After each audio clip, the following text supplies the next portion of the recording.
All right, we're going to get started here today. It's been a while since I posted a video, and I apologize for that, but I've been busy. I'm going to kind of give a state of the collection on my boats right now, and we're going to start over here. This is a 115 horse Johnson, 1978, and I got it last year. Man took it off his boat. It's actually his dad's boat, and he was going to re-engine that boat, put a 4-cycle on it, and so I picked this up at a pretty reasonable price. The carbs are off right now. I had to pull those off. I've rebuilt them. They're laying there over here on the bench, and those are done. I've pulled the lower unit off, and I changed the water pump, things like that in there, and props off, laying over in the corner. And so we're going to put that back up. Get the carbs back on tomorrow probably. And then that's going to sit for a little bit until I can get her outside. It's still cold outside. It's about 36 degrees here in northwest Ohio. And so there's the motor stand I built for it. And then I'll wire it back up, and we'll test fire it, make sure she runs.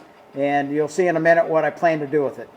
And so right there, I set this tent up, and I'll be going outside of this tent here in a minute. This is just to give me a space to work where it's nice and warm. The other project I got going is I picked up a Tohatsu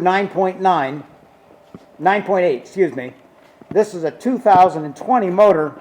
Man about 40 miles from me, bought it in 2020, brand new.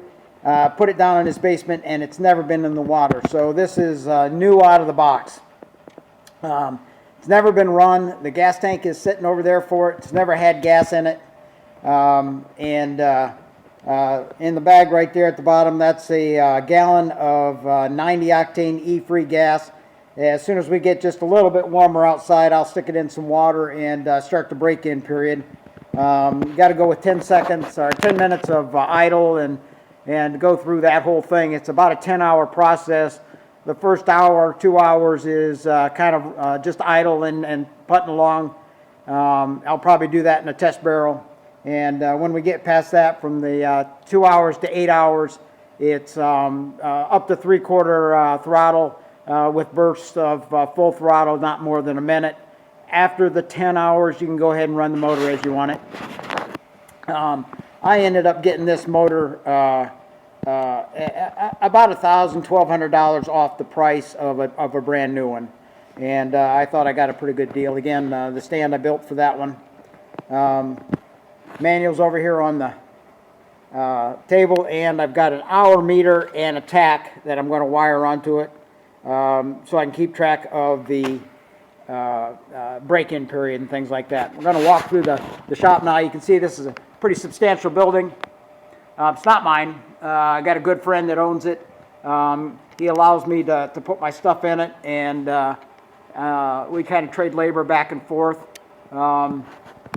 You're walking over here, there's some more motors. This is the white one is a little 6-horse Johnson.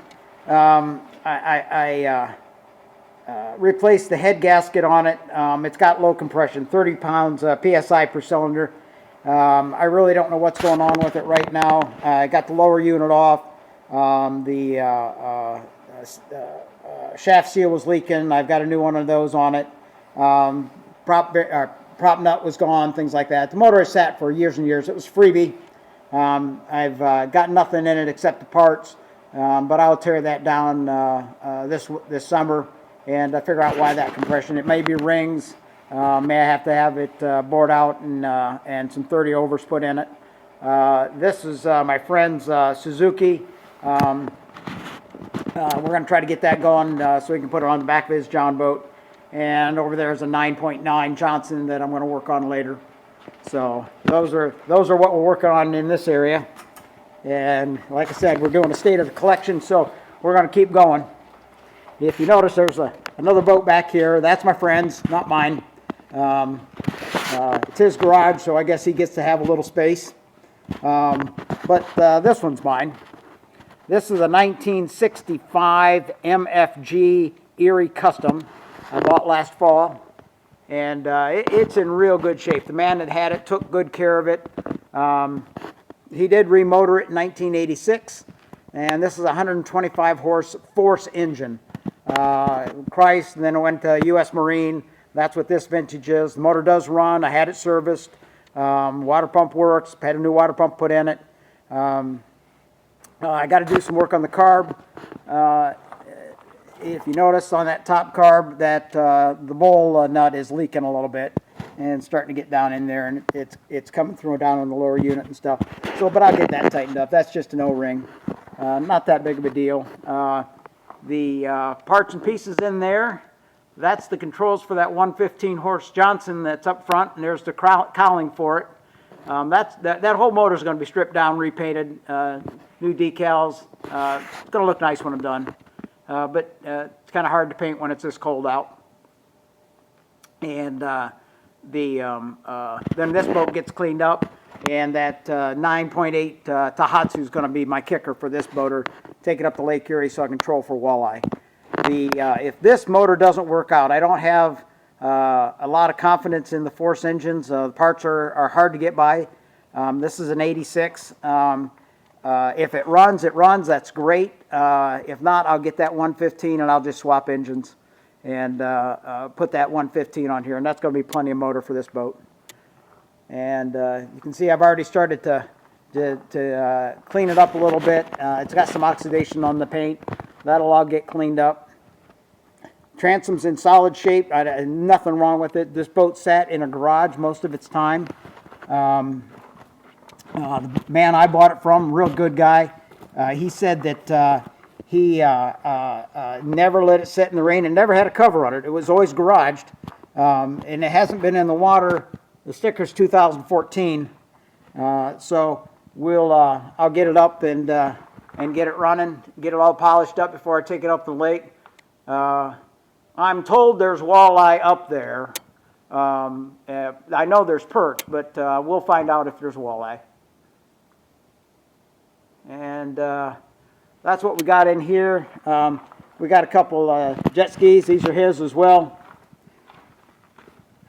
Walk around here and step over some stuff so it gets kind of jittery. Don't worry about it. We got another motor back here that we're going to take down this summer and get that one running. That one hasn't been started in a number of years, but it did run when it was put down, put up on the wreck. So that one is probably just going to change the water and pump on it and change spark plugs, and we'll be back in business. Now we're going to walk outside, and we've got two boats out here. This first one, this is a 1975 Glastron Tri-Haul V18.6, and on the back, if you can see her up under the tarps and stuff, I'm not going to cover things. That's an 85 horse Johnson. This is the boat that I used last summer up on the lake, and it ran great. V-Haul not so great on Lake Erie, but it did really well. I was really happy with it. Ran when we were sitting there anchoring for fishing for perch and stuff. It did a really good job. This boat here is a 1968 Sportcraft Adventurer, and last spring of 2022, I tore the floor out, tore the stringers out, tore the transom off, and re-glassed everything back in, put new stringers in, put a new floor in, put a new transom in, and then the marina put the engine back in. The engine is a 60 horse Merc Cruiser, inboard, outboard, and the motor was actually made by Renault, and a little four-cylinder. It's got an old outdrive on it. The parts for this outdrive are hard to get. It's a Merc Cruiser, but it just because it's antiquated so much, it's just hard to get parts for them. I'll see if I can get this one running with the inboard outboard. The trim and tilt on it is manual. You got a hand crank that moves up and down, and that's how you trim it out and raise it up, and that's kind of clunky. I may cut that transom up again and just cut it down and to get a 40 or 50 horse Evinrude or Johnson and just hang it on there. It's not that big of a deal for me to cut that glass out and rebuild that. So I would prefer to have an outboard on it. This was kind of a whimsy buy for me. It's a boat. It looks nice when you get it when you get it out on the lake or out on the water. People like the appearance of it. It's just a classic looking boat underneath that tarp. It just really looks nice, and it's only 16 foot. Good for Sandusky Bay. Good for some of the smaller inland lakes. If I go and take the inboard outboard out and hang it out or inboard and outboard, yeah, hang an outboard on it. I'll take all the chrome off of it. I'll take this the hull down to nothing. I'll repaint the whole thing and put it all back together. Essentially restore it to as close to new as I can get, other than the change out of the motor. So this Glastron is kind of a cream colored boat. The Sportcraft is a Fighting Lady yellow. Is the best way, most color I can get matched up to it.